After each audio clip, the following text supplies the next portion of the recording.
Guys আমরা এখন চলে এসেছি নয়াটি স্টেশনে। আমরা যাচ্ছি কোথায় সেটা আপনারা গেলেই আমাদের সাথে ভিডিওটা পুরোটা দেখলে আপনারা বুঝে যাবেন যে আমরা কোথায় যাচ্ছি। মাঝখানে একটু বৃষ্টি দিল ওয়েদারটা ঠান্ডা করার জন্য, যেহেতু এত দূর যাচ্ছি ওই জন্য ওয়েদারটা একটু ঠান্ডা হওয়া দরকার। তবে এখন আকাশটা পরিষ্কার হয়েছে, আমি চাইছিলাম আকাশটাতে পরিষ্কার হলে বৃষ্টির মধ্যে না যেতে আসতে খুব অসুবিধা হবে, বুঝলেন? তো আমাদের ট্রেন এখন আসেনি।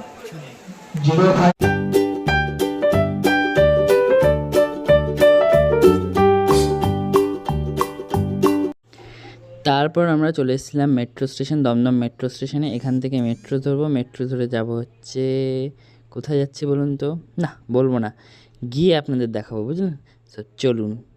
তো গাইজ আমরা এইমাত্র মেট্রো থেকে নামলাম আর এখন হাঁটছি, হেঁটে বেশি দূর না, হেঁটে একটুখানি ওই মেট্রো ওই জায়গাটার গলিটার ওই দিকে ঢুকতে হবে না। আর আকাশে পুরো মেঘ হয়ে রয়েছে, শুধু বৃষ্টিটা এবার না নামলেই ভালো হয়, খুবই ভালো হয়। আর কোথায় এসেছি বলুন তো, এখনও বলবো না, গিয়ে দেখাচ্ছি, ঠিক আছে? যে আমরা কোথায় এসেছি, সাসপেন্স থাকুক একটুখানি, গিয়ে দেখাচ্ছি। মেঘও করে রয়েছে, হয় ওই দিকটা বৃষ্টি হচ্ছে আর নয় এইদিকে আবার বৃষ্টি হবে। চলুন। হ্যাঁ, তো গাইজ আমরা এখন ফ্লাইওভারের ওপর দিয়ে যাব বলে এই যে এখান দিয়ে যাচ্ছি। আগের আমরা দেখেছি, উঠিনি আজকে, না এর আগেরবার আমরা উঠেছিলাম। হ্যাঁ, এর আগেরবার আমরা এখানটা দিয়ে এসেছিলাম। তো গাইজ আমরা এসেছি কালীঘাট, এই হচ্ছে কালীঘাট মন্দিরের লাইন, হচ্ছে পুরো লাইন, অনেকটা লাইন আছে। তবে আমাদের কাছে যেহেতু সময় আছে, চাপ নিয়ে আমাদের ডালা কেনা হয়ে গেছে, ডালা কিনে এখন আমরা দাঁড়িয়ে আছি। আস্তে আস্তে হচ্ছে, যেহেতু অনেকটা লাইন তো ওই জন্য একটু ধীরে ধীরে এগোচ্ছে লাইনটা, ঠিক আছে? চাপ নেই, বুঝলেন? এই হচ্ছে পুরো মন্দির। এবার পুজো দিয়ে পুরো বাইরের লুকটা আপনাদের দেখাবো। এর আগেও আমি একবার এসেছি, আপনারা জানেন, তো এটা নিয়ে আমার সেকেন্ড টাইম আসা। তো গাইজ এইমাত্র একটু লাইন ছাড়া শুরু হয়েছে, এখন ভিআইপি লাইন হচ্ছিলো ওই পাশটা দিয়ে, এখন এই নর্মাল লাইনটা ছাড়া শুরু হয়েছে এতক্ষণে। আজকে ভালোই ভিড় আছে, আরও ভিড় হচ্ছে, ভিআইপি লাইনটা ছাড়ছে তো ওইখানে আরও বেশি ভিড় হচ্ছে। তবে ঠিক আছে, তাও আমরা অনেকটা এগিয়ে এসেছি। আগের দিন আমরা তাড়াতাড়ি এসেছিলাম বলে একদম সামনে দাঁড়িয়ে পেয়েছিলাম, আজকে একটু লেট হয়ে গেছে আমাদের আসতে। কোনো অসুবিধা নেই, একটু তো দেরি হবেই। আর কালীঘাট মায়ের মন্দিরের একদম সোজাসুজি রয়েছে, মানে লাইন দিলে আপনারা দেখতে পারবেন বাবার মন্দির। লাইনে ঘুরতে ঘুরতে আপনারা দেখতে পারবেন বাবার মন্দির। আচ্ছা, তার পরেই রয়েছে, অর্থাৎ বাবার মন্দিরের পরেই রয়েছে মা মনসার মন্দির। দুটো মন্দিরই একদম পাশাপাশি, এই যে দুটো মন্দিরই একদম পাশাপাশি রয়েছে।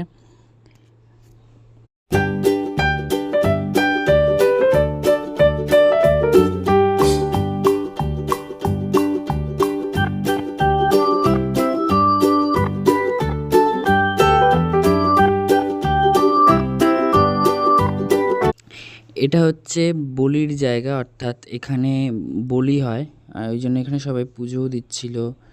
এই জায়গাটা বলি দেওয়া হয় এইখানে। আচ্ছা, তারপর রয়েছে, এটা হচ্ছে আদি গঙ্গা। এই গঙ্গাটাকে, যদিও এই গঙ্গাটা এখন অনেক ছোট হয়ে গেছে, তবে এটা হচ্ছে কলকাতার আদি গঙ্গা বলা হয়। আর এত নোংরা, এত প্লাস্টিক নিয়ে গঙ্গাটা আস্তে আস্তে ছোট হয়ে গেছে, অনেকটাই ছোট হয়ে গেছে। তো গাইজ কালীঘাটে আমাদের পুজো দেওয়া হয়ে গেছে কমপ্লিট। এবার আমরা হচ্ছে এখানে নবনির্মিত যে বগলামুখী মন্দির, সেইখানে, যেটা রিলসে খুবই ভাইরাল আর আমরা অনেকদিন ধরেই দেখছি। তবে আজকে ফাইনালি এসেছি, তো ওইখানে যাবো, দেখা যাবে। আজকে ওয়েদারটা কিন্তু বেশ ভালো আছে, বেশ ভালো ওয়েদার। চলুন যাওয়া যাক। আমরা বগলামুখী মন্দিরে যাওয়ার আগে নকুলেশ্বর ভৈরবের মন্দিরে এসেছি, কারণ কথিত আছে যে কালীঘাটে পুজো দিয়ে যদি এই বাবার দর্শন না করা হয়, তাহলে দর্শন আর পুজো সেটা কোনোটাই সফল হয় না, কারণ উনি হচ্ছে এনার স্বামী। তো ও মন্দির খুলে গেছে, এর আগেবার যখন এসেছিলাম মন্দির বন্ধ ছিল, তবে এখন মন্দির খুলে গেছে। চলুন একটু দর্শন করে আসি।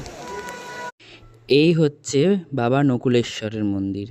কথিত আছে যে কালীঘাটে মায়ের কাছে পুজো দিতে এসে যদি বাবা নকুলেশ্বরকে দর্শন না করা হয়, তাহলে নাকি সে পুজো অসম্পূর্ণ থাকে, কারণ ইনি হচ্ছেন মায়ের স্বামী। আচ্ছা, তারপর হচ্ছে আমরা এই ব্রিজ দিয়ে যাচ্ছিলাম শুধুমাত্র দেখার জন্য যে মানে কেমন লাগছে এখানে লাইটিংগুলো, আর এখানে লাইটিংগুলো কিন্তু সত্যিই ভালো লাগছিল। তো এই হচ্ছে নবনির্মিত মা বগলামুখীর মন্দির। মন্দিরটা জাস্ট অসাধারণ, আপনারা একবার দেখুন।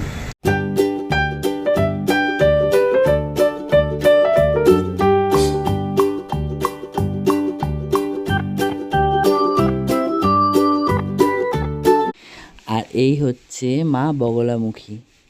কি সুন্দর, কি অপূর্ব দেখতে বলুন মাকে। যেমন সুন্দর মায়ের মন্দিরটা, ঠিক তেমনই সুন্দর হচ্ছে মায়ের প্রতিমাটা। সত্যি খুব সুন্দর দেখতে মাকে। আচ্ছা, এই নবনির্মিত মা বগলামুখী মন্দিরের লোকেশনটা হচ্ছে কালীঘাট বাজার থেকে বেরিয়ে সোজা হেঁটে আসলেই এই ব্রিজটা পড়বে, আর ঠিক ব্রিজের সামনেই হচ্ছে এই নবনির্মিত মা বগলামুখীর মন্দির, আর ঠিক পাশে পড়বে একটা নবগ্রহের মন্দির। এটা হচ্ছে মা বগলামুখীর মন্দিরের প্রপার লোকেশন।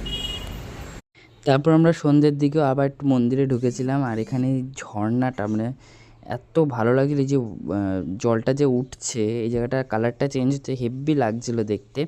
আর তারপর আমরা গেছিলাম মন্দির থেকে বেরিয়ে, উদ্যানটার নামটা আমি ভুলে গেছি, ওটা মন্দির থেকে একটু হেঁটে আসতে হবে, ওখানে রয়েছে মন্দিরটা। কৃষ্ণকালী মন্দিরের ঠিক পাশেই রয়েছে, ওই যে পিছনে কৃষ্ণকালী মন্দিরের চূড়া দেখা যাচ্ছে, আর এই দিকটা রয়েছে হচ্ছে এই উদ্যানটা। আর উদ্যানটা খুব সুন্দর। ও, কেওড়াতলা মহাশ্মশান ঠিক তার পাশেই রয়েছে এই উদ্যানটা। উদ্যানটা দেখতে খুব আর এই হচ্ছে কৃষ্ণকালী মায়ের মন্দির।